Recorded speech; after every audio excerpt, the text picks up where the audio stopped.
اور میں پھر سے کیونکہ بار بار اپنی قوم کو یہ بتانا چاہتا ہوں کہ میں نے اس کو بتایا بھی تھا اور میں نے شوکت ترین کو بھی بھیجا اس کو سمجھائیں کہ اگر آپ نے حکومت کو، ہماری حکومت کو ڈی سٹیبلائز کیا، جو بڑی مشکلوں سے ایک بینکرپٹ ملک تھا جو ہمیں ملا تھا، آج وہ کوئی اخبار میں اشتہار آیا ہوا ہے جی کہ انہوں نے ڈیفالٹ سے بچا لیا پاکستان کو.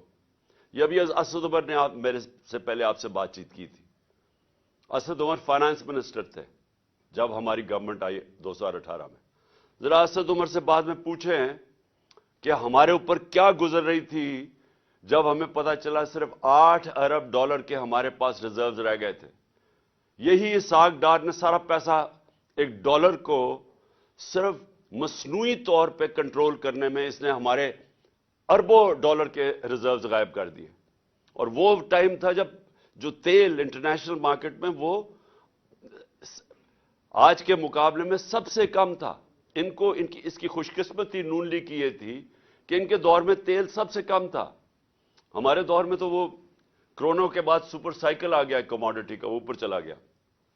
میں اس لیے آپ کو باتیں بتا رہا ہوں کہ آپ کو بیک گراؤنڈ پتا چلنی چاہیے کہ یہ حکومت جو ہے، یہ جو پی ڈی ایم ہے، یہ ان کی ساری جو ترقی ہوتی ہے وہ اشتہاروں میں ہوتی ہے، پروپیگنڈا میں ہوتی ہے، صحافیوں کو پیسہ کھلا کے ہوتی ہے، میڈیا ہاؤسز کو ساتھ ملا کے ہوتی ہے، گراؤنڈ پہ نہیں ہوتی. کیونکہ اگر ہوتی تو جو ان کو حکومت ملی تھی، جو ہم چھوڑ کے گئے تھے، تو آج یہ حال نہ ہوتا کہ ساری دنیا کے سامنے بیکاریوں کی طرح پھر رہے ہیں اور ملک ڈیفالٹ کے قریب ہے اور پیسے مانگتے پھر رہے ہیں. یہ نہ ہوتا کیونکہ ہمارے پھر سے اکنامک سروے آف پاکستان میں پڑھ لیں، ہمارے سب سے بہتر انڈیکیٹرز تھے. پاکستان کی تاریخ میں وہ ہم نے اچیو کیا تھا جو کسی اور گورنمنٹ نے نہیں کیا. ریکارڈ ہم نے ایکسپورٹس اور جو بھی exports, tax collection, remittances, service sector کی سب سے زیادہ ایکسپورٹس ہمارے دور میں ہوئی. اور زراعت جو کہ ملک کی ریڑھ کی ہڈی ہے، جو کسانوں سے پوچھیں کہ کسانوں کے کیا حالات تھے اور آج کیا حالات ہیں، تو ادھر سے انہوں نے ملک کا جو آج کھڑا کیا تباہی کے کنارے پہ. یہ میں اس لیے آپ کو کہہ رہا ہوں کہ ہمیں اب سب کو مل کے اب جد و جہد کر کے اس ملک کو نکالنا ہے ادھر سے. اور میں یہ آپ کو کہنا چاہتا ہوں کہ ہم ہی وہ پارٹی ہے. ہم اب پوری ایک تیاری کر رہے ہیں. ہم اپنی اکانومی کے اوپر پورا ہم نے ایک وائٹ پیپر تو ان کا بتایا ہے، اور اپنا ہم اب بیٹھ کے باقاعدہ وار گیمنگ کر رہے ہیں کہ ہم نے پاکستان کو کیسے نکالنا ہے. وہ کون کون سے اب انقلابی ہمیں قدم اٹھانے پڑیں گے کہ اپنے ملک کو اس دلدل سے نکالیں گے. اور میں ابھی بھی آپ کو کہتا ہوں، اگر کوئی اس وقت پاکستان کے اندر جماعت اگر کوئی بھی نکال سکتی ہے، کوئی ٹیکنوکریٹک سیٹ اپ نہیں نکال سکتا. وہ صرف ایک جماعت ہے، وہ ہے تحریک انصاف. اور وہ کیسے نکالے گی؟ سب سے پہلے تو ہم چاہتے ہیں کہ صاف اور شفاف الیکشن ہو. صاف اور شفاف الیکشن ہوں گے تو اس ملک کے اندر ایک گورنمنٹ آئے گی. اگر پولیٹیکل انجینئرنگ نہ کی گئی، مجھے خوف یہ ہے کہ ہماری بدقسمتی سے اسٹیبلشمنٹ نے ماضی سے سبق نہیں سیکھے. مجھے افسوس سے کہنا پڑتا ہے آج ہم پولیٹیکل انجینئرنگ دیکھ رہے ہیں ہوتے ہوئے.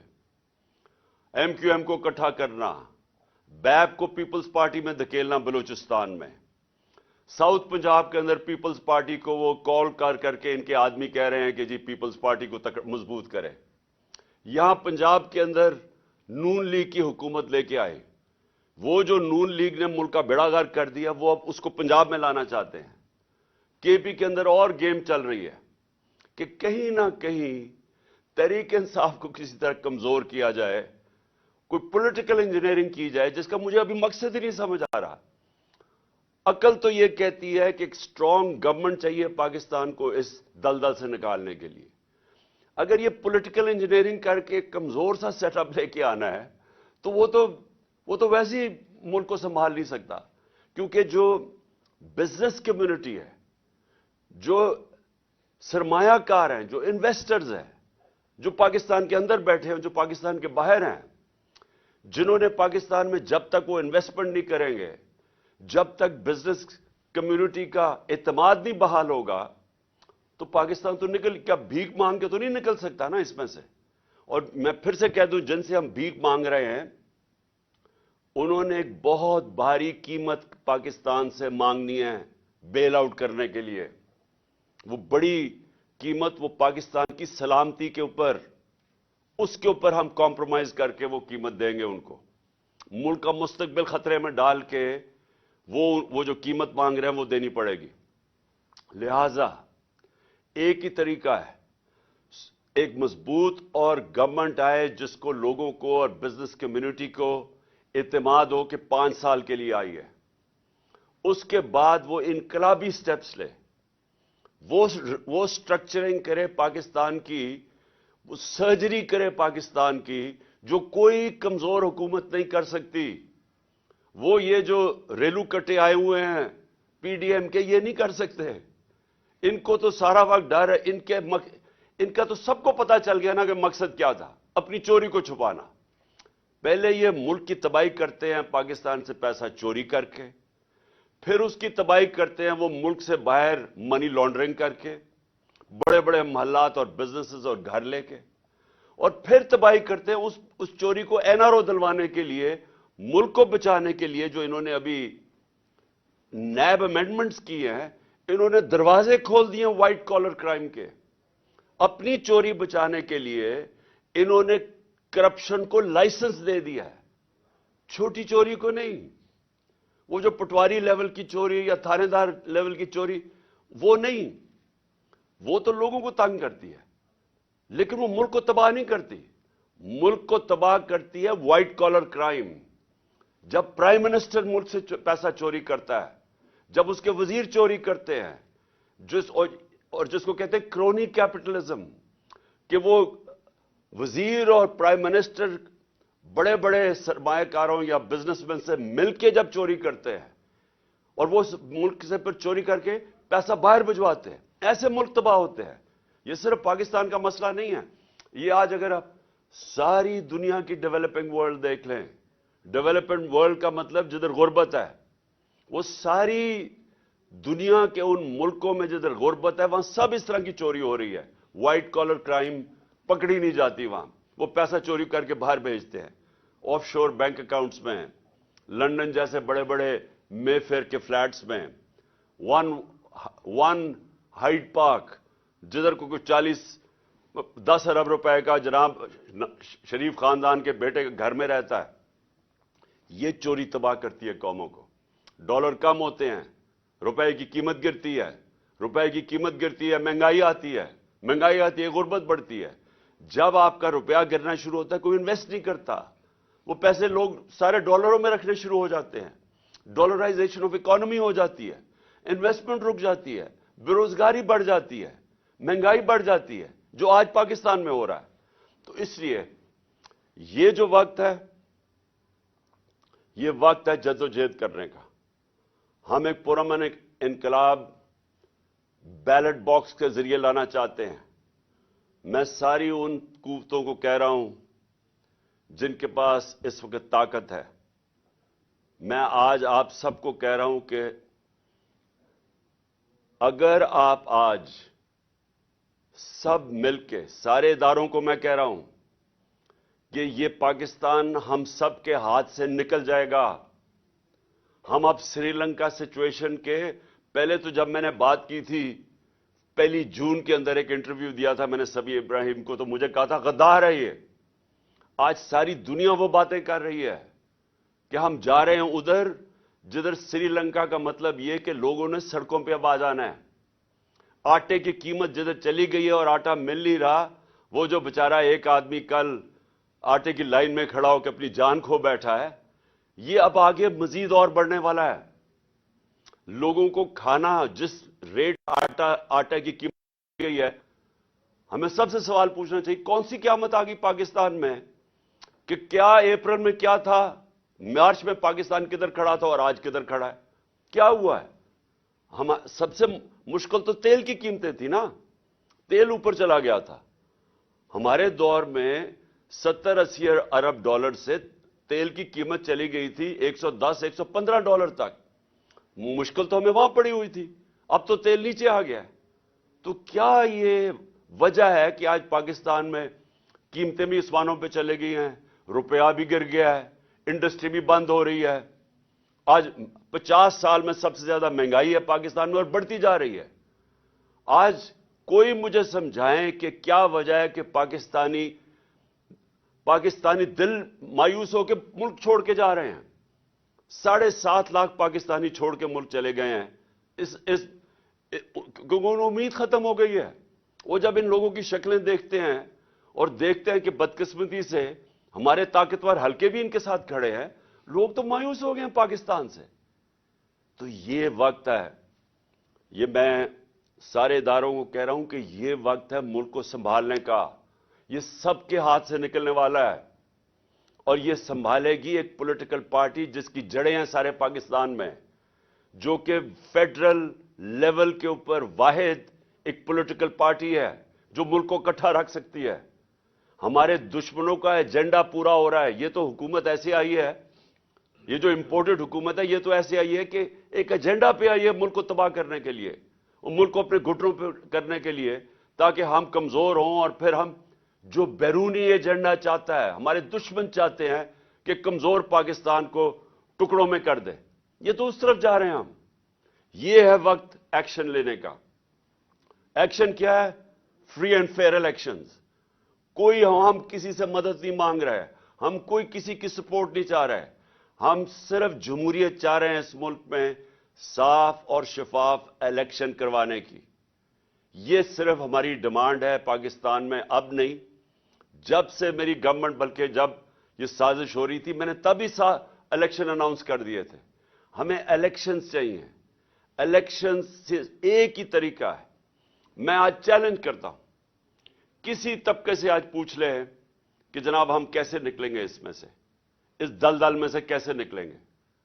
ہر عقل مند انسان ایک ہی بات کرے گا, صاف اور شفاف الیکشن.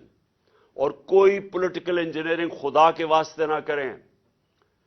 یہ جو ہمارے ملک میں اسٹیبلشمنٹ نے پولیٹیکل انجینئرنگ کی ہے, پیچھے اٹھا کے دیکھیں کتنا نقصان پہنچا ہے پاکستان کو. شارٹ ٹرم گینز کے لیے لانگ ٹرم ڈیزاسٹر ہوا اس کا.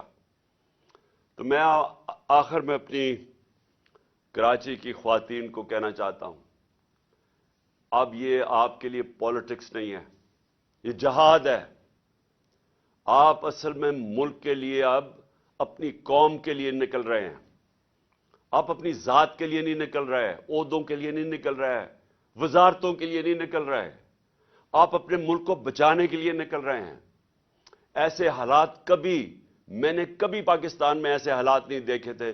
صرف جب ہمارا ملک ٹوٹا تھا تو مجھے تب یاد ہے کہ اس طرح کا ہمیں خوف تھا. یہ اس کے بعد اتنا بڑا کرائسس آ چکا ہے, اور یہ جتنی دیر یہ اوپر بیٹھے رہیں گے یہ کرائسس مزید بڑھتا جائے گا. کوئی کسی کے پاس حل نہیں ہے. انہوں نے ہر مہینے پاکستان نیچے گیا ہے. یہ جب سے آئے ہیں اب سے تب سے آپ دیکھ لیں ہر اکنامک انڈیکیٹر نیچے جا رہا ہے. اور یہ سمجھ رہے ہیں کہ اشتہار دے کے شاید نکلائیں. اب وہ اشتہاروں کا بھی وقت چلا گیا ہے. اب سوشل میڈیا آ گیا ہے, سیاسی شعور آ گیا لوگوں میں.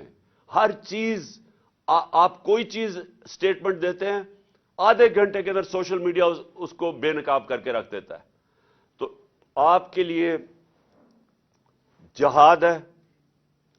یہ ٹائم ہے کہ آپ نے ڈور ٹو ڈور جانا ہے. میں خواتین کو خاص طور پہ کہہ رہا ہوں, کیونکہ اس وقت میں نے دیکھا ہے کہ جو ہمارا بائی الیکشن ہوا ہے اس میں ہم اس کے باوجود بائی الیکشنز میں کہ ساری پارٹیز ایک ٹکٹ پہ لڑی, الیکشن کمیشن نے اتنی بے شرمی سے ان کی مدد کی, اسٹیبلشمنٹ ان کے ساتھ کھڑی ہوئی, اور صرف ہم کیسے جیتے کہ پاکستانی قوم نکلائی ووٹ ڈالنے کے لیے. انہوں نے ہمارے ووٹس بھی باہر پھینکے, جو حلقوں سے کوشش کی کہ ہمارے ووٹس باہر پھینک دیں, فیملیز کے ووٹ توڑے, سب کچھ کیا انہوں نے. لیکن جو ہم نے آخر میں اسیس کیا, کبھی اس طرح خواتین نہیں نکلی تھی ووٹ ڈالنے میں جو اس باری نکلی ہیں. اور میں اصل میں کہوں گا کہ ہمیں خواتین کی ووٹ نے اصل میں ہمیں یہ سارے جو 75% بائی الیکشن ہم جیتے ہیں انہوں نے ہمیں جتائے ہیں. اس لیے آپ کے اوپر بڑی ذمہ داری ہے. آپ کا ملک ہے, آپ کی فیملیز ہیں, آپ کا مستقبل ہے. آپ نے اب مل کے ہمارے ساتھ اس ملک کی خواتین اور مردوں نے اور بچوں نے اور سٹوڈنٹس نے اور نوجوانوں نے مل کے اب انشاءاللہ پاکستان کو اس بحران سے نکالنا ہے. پاکستان زندہ باد.